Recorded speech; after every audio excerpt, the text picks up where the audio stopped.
everyone, welcome to another edition of Fake News with me, Nicholas DeSanto. Wherever you are in the world, this bulletin reaches you in your local time. Exceptionally broadcasting this time from Washington, D.C. More on that later. But before we get to the news, check out the description to this video. You can come see me live in Orlando, Florida. I'm joining the wonderful one and only Leonarda Joni, Orlando, Florida. And if you are in London, September 17th, I'll be joining a bunch of top-tier comics to celebrate Donald Trump's state visit to the UK in style. Links to both events in the description. Also, there's a link to my merch shop. Check out this glorious t-shirt, almost the entire history of the Crusades in one magnificent t-shirt. Check it out. And now let's see what's been happening in the news. Charlie Kirk, prominent conservative activist, founder of Turning Point USA and close ally of Donald Trump, was shot dead in a student event at Utah Valley University. Charlie Kirk, only 31, used to carry out these debates in these lefty-infested campuses with one slogan: "Prove me wrong." And of course, they couldn't prove him wrong, so they shot him, effectively proving him right. Rest in peace, Charlie Kirk. I'm in D.C. As you know, D.C. has been federalized after Donald Trump sent in the federal troops to curb the crime. The crime rates of the U.S. Capitol had been soaring above those of Bogota and Baghdad. In a press conference at the White House, a visibly upbeat Donald Trump said, "We will take back control of our capital just like we took back control of our southern border." Of course, Donald Trump's enthusiasm took a dent when his aides reminded him that he cannot deport the blacks. Now, speaking of the usual suspects and the usual culprits, in fact, the nation had already been in shock, the USA, after Irina Zarutska, a young Ukrainian woman, was stabbed to death at point blank on a train in Charlotte, North Carolina, by a black man with multiple precedents. Of course, the legacy media, as usual, did not cover the story because, as critics suggest, black-on-white crime does not support their narrative.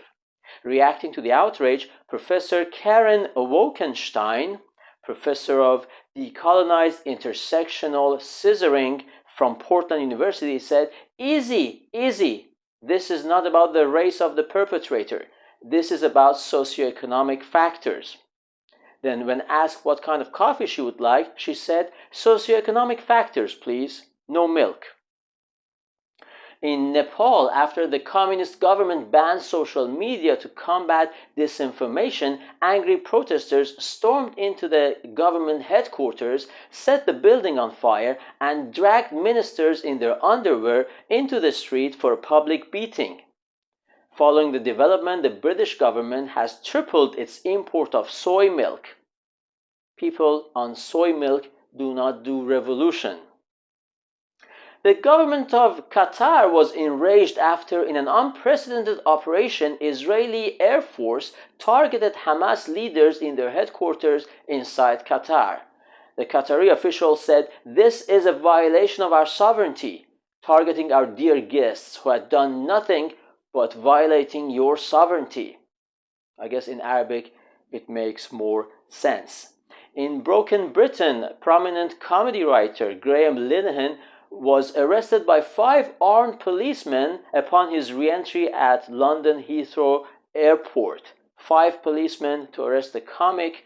This obvious overreach of the British state caused a variety of international reactions. The Ukrainian government said, "What? 5 guns to arrest the comic? We could use those guns."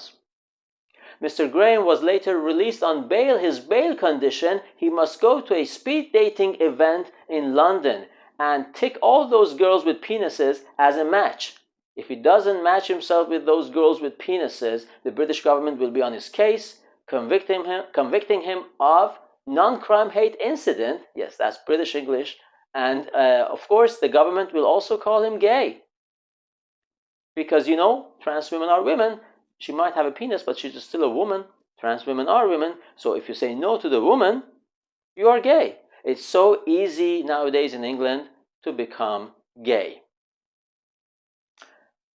Anonymous, overhyped, overrated vandalizer Banksy created a controversial graffiti showing a judge towering menacingly over a defenseless protester holding a blank slogan, a blank placard.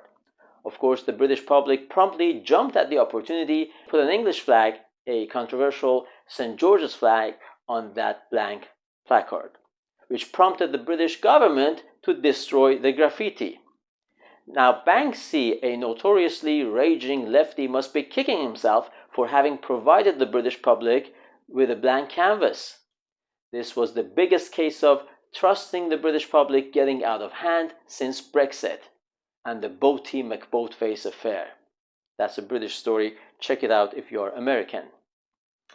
Pictures of a 14-year-old little girl in Dundee, Scotland became an icon, showing her holding an axe and a knife to defend herself and her little sister against allegedly sexual harassment by a migrant. Scottish police immediately arrested the little girl for carrying weapons. British Prime Minister Keir Starmer vowed a swift crackdown on Amazon UK for delivering knives to the miners, and also a swift crackdown on Amazon France for delivering rapists to the UK. A mostly peaceful carnival, Notting Hill Carnival, the world-famous event that showcases the best of the Black British culture in London, was held again, showcasing the best of stabbing, twerking, and lots of BO. A record 528 people were arrested, 55 police officers injured, and 21 sex assaults reported. The lefty establishment called it a success because, they argue the overwhelming majority of participants were not arrested. So I guess Notting Hill Carnival can be seen as a success in the same manner that Malaysia Airlines can be seen as a success, because only one of their airlines vanished forever with 300 passengers, but the overwhelming majority of their aircraft did not vanish, right? Notting Hill Carnival is an annual event that keeps baffling real estate experts worldwide, scratching their heads, asking themselves, how can property in Notting Hill be so pricey despite such proximity to the blacks? It defies the rules of real estate, doesn't it? But the answer is boarding up. They board up their properties and head to their holiday homes during the carnival.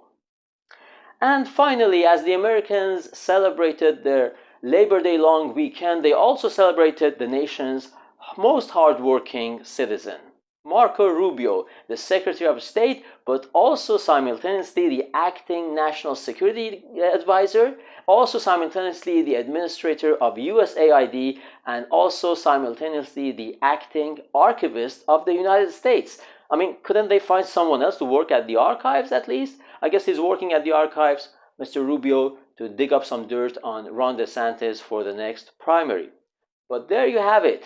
Son of two Cuban immigrants holding 4 government jobs simultaneously. That goes to show you the American dream is still alive. Nothing is impossible. You can become anything in America. Unless your mom lives in a blue state and decides to abort you, in which case the dream is off. Not much you can do about that.